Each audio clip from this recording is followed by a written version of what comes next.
যেটা আপনারা সবাই বলেছেন, একটা মাল্টি মডেল একটা কমিউনিকেশন সিস্টেম এখান থেকে দরকার।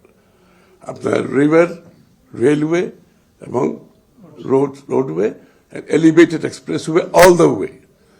এখন যেরকম আছে এটা চলবে না, এটা অলরেডি রিডান্ডেন্ট হয়ে গেছে। আমি মাঝে মাঝে ট্রাভেল করতাম, এখন এটা ট্রাভেল করা যায় না, কোয়াইট অনেস্টলি। এটা ফরগেট অ্যাবাউট আপনার ট্রান্সপোর্টেশন। আর এটা তো cost of, it is the most expensive আপনার রোডে যে কোনো কিছু কমিউনিকেট করা। Railway is cheaper, water is even more চিপার।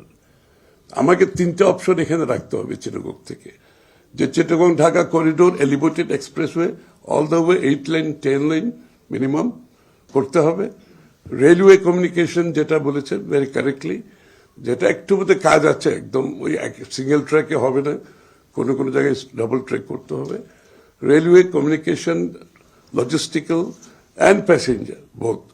আরেকটা হচ্ছে Zarina said very rightly, commuting চিটাগের সুযোগ আছে এখনো। ঢাকাতে তো করতেই হবে, ঢাকা তো আনলিভেবল সিটি, বিকজ ঢাকা যদি কমিউটিং না করে ঢাকা শহরে বসবাস করা যাবে না। তো কমিউটিং চিটাগং এর নেইবারলি যে জায়গাগুলো আছে, আমরা যদি এখন থেকে কমিউটিং এর ব্যবস্থা করতে পারি, তাহলে মানুষ কিন্তু অনেকে বাইরে থাকবে। আমি personally I don't live in Hathazari for example. If I have a bigger land, আরামসে থাকতে পারবো, ক্লিনার এয়ার, অনেক ভালো। লন্ডনে আপনার অক্সফোর্ড কেমব্রিজ থেকে ডেইলি কমিটিং করছে লোক, আসতেছে গাড়ি এয়ারপোর্টে স্টেশনে রেখে কমিট করে সব বাড়ি চলে যাচ্ছে। তা আমাদেরকে এই জিনিসটা চিটাগংয়ে এখন সুযোগ আছে, ঢাকার মতো এখনো খারাপ হয় নাই, ওদিকে যাচ্ছে চিটাগং। বিফোর ইট হ্যাপেন্স আমাদের কমিউটিং এর জন্য, যেমন Chittagong railway station should be taken out quite honestly. এটা কিন্তু শহর থেকে বের করে ফোজারহাটে নিয়ে যাওয়া উচিত। ওই যে বিশাল ট্র্যাকের যে জায়গাগুলো আছে, এটা আপনি 5-6 ট্র্যাক করে দেন, 3-4 ট্র্যাক 8 ট্র্যাক করে দেন। ওখান থেকে কমিউনিকেশন, আপনি বাস থাকবে, গাড়ি ঘোড়া থাকবে, প্রয়োজনে ট্রাম সার্ভিস হতে পারে, anything can be done into the city back and fourth. তা আমার মনে হয় এটা আরেকটা এরিয়া, যে এখান থেকে চিটাগং কনজেশন কমানোর জন্য রেলওয়ে স্টেশনটা বাইরে নিয়ে চলে যাওয়া উচিত। এই যে বাসগুলো যে পার্কিং টার্কিং এর বিষয়ে বিশাল প্রবলেম, এগুলোর জন্য আলাদা কিছু জায়গা করে, এটা তো সব জায়গায় আছে। We don't have to invent anything, you just follow another business capital like Shanghai, Hong Kong. আপনি এগুলো একটু করেন, এগুলো একটু দেখলে, এগুলোতে যে এক্সাম্পলগুলো আছে, we just follow it, we don't have to invent anything now. আর এখন তো মডার্ন আরো সুবিধা হয়ে গেছে, অনলাইন রিয়েল টাইমে lot of problem can be solve. ঢাকায় না গিয়ে করা যায়, বাট প্রোভাইডেড ডিরেগুলেশন করতে হবে, ও তো মানতে হবে। আমাদের ফিজিক্যাল কন্ট্যাক্ট কমে আনতে হবে বাংলাদেশে। যত বেশি ফিজিক্যাল কন্ট্যাক্ট কমাবেন, অত এফিসিয়েন্ট হবে, অত তাড়াতাড়ি হবে, অত কস্ট কমবে, অত করাপশন কমে যাবে। সবচেয়ে বড় কথা হচ্ছে corruption. You don't want to see the bureaucracy day in day out.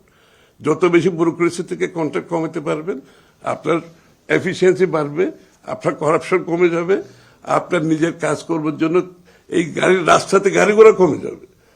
প্রত্যেক কিছুর জন্য ব্যাংকে যেতে, গাড়িতে হইতে হয়, সরকারি অফিসে যেতে। ওয়াই? যেটা আপনি অনলাইনে করতে পারেন, দরকার তো নেই, গাড়িগুলো তো এমনি কমবে রাস্তাঘাটে। সুতরাং চিটাগং এর recreation is very important. Chittagong has no recreation. তা আমার একটা মেয়র, আমার সাহেব আমার পাশে বসে আছেন, চিটাগং এর মাঝখান দিয়ে অন্তত 2টা ক্রস করে 2টা ক্যানেল ক্রস করবেন, যেটা 2 পাশে মানুষ হাঁটতে পারে মতো।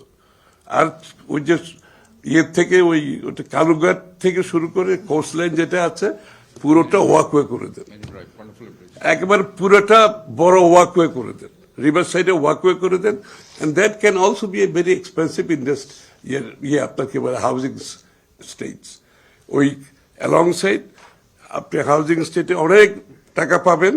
আপনি বড় করে বিশাল করে আপনি ওয়াকওয়ে করে দেন কালুঘাট থেকে ওই কর্ণফুলির পর্যন্ত, ওখানে 18 কিলোমিটার। আমি হিসাব করছি এটা কিন্তু আমাদের প্ল্যানে ছিল এক সময়। 18 kilometre walkway from Kalurghat to এখানে, বিশাল করে মানুষের মানুষ নিঃশ্বাস ফেলতে পারবে ওখানে গিয়ে।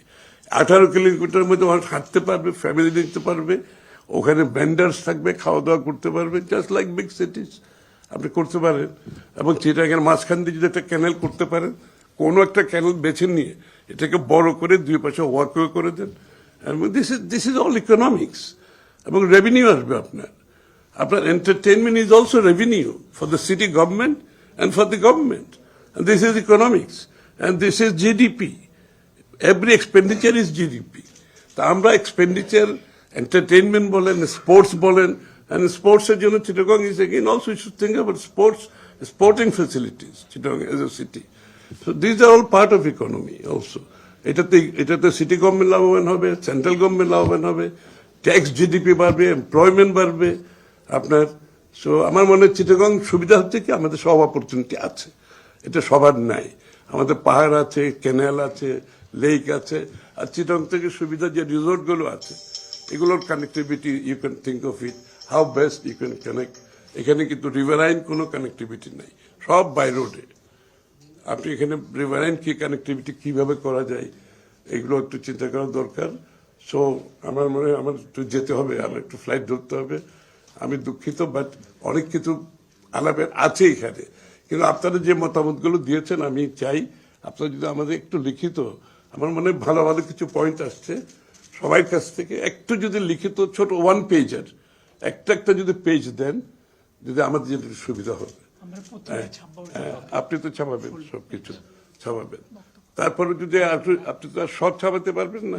আমার মনে হয় একটু সবাই যদি একটা 1 পেজের, বেশি না, যেটা বলেছেন যে পোর্ট নিয়ে আপনি বলেছেন, ভালো ভালো কথা বলেছেন, ও তানভীর বলেছে, তোমরা বলেছো, সবাই বলেছে, জানি না সবাই, everybody has point, good point.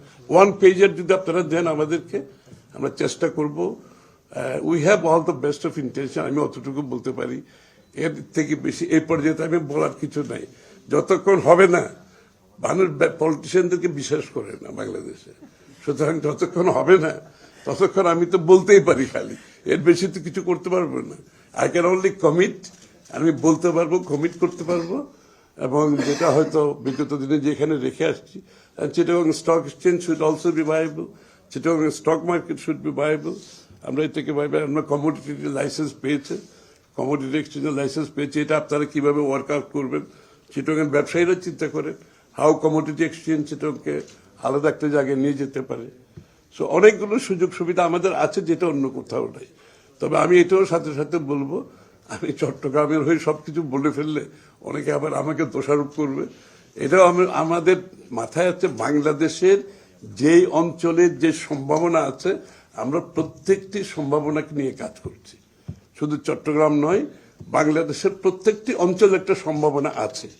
চট্টগ্রামের সম্ভাবনা চট্টগ্রামের জন্য, এই জন্য আমরা সমস্ত বাংলাদেশে, আমি পার্সোনালি গিয়েছি, প্রত্যেকটি ডিভিশনে ব্যবসায়ীদের সাথে বসেছি, আলাপ করেছি, নোট নিয়েছি, এবং আমরা চেষ্টা করব প্রত্যেকটি অঞ্চলের যে সম্ভাবনা আছে সেই সম্ভাবনাগুলো কাজে লাগিয়ে বাংলাদেশের ভবিষ্যতে অর্থনীতি, মানুষের জীবনযাত্রার মান, এবং সবচেয়ে বড় হচ্ছে বাংলাদেশের যার যেই প্রত্যেকটি নাগরিকের যে সম্ভাবনা আছে তাকে সে একটা সুযোগ দেওয়া, সে যাতে একটা কামার কুমার থেকে শুরু করে কুটির শিল্প, আপনার ওই যে আমাদের কি বলে তাঁতি থেকে শুরু করে, এভরিবডি হ্যাজ সামথিং।